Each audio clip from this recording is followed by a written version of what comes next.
Today I'm going to show you how to make the perfect reverse seared tomahawk steak with compound butter. We're going to be using our Charbroil Pro Series 3-burner gas griddle for this. We're going to start off by getting our steak coated in washer sister sauce. Then we're going to season it up with whatever steak seasoning you like. We're going to get our grill heated to low. Once that's up to temp, we're going to put our steak on that top rack of the grill.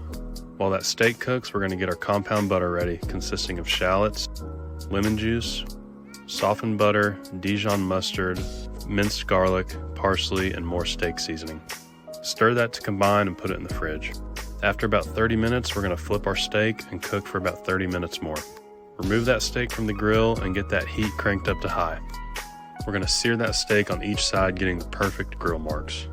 After we sear that first side, we're going to get our steak topped with that compound butter. Continue to sear that other side, remove, and let rest.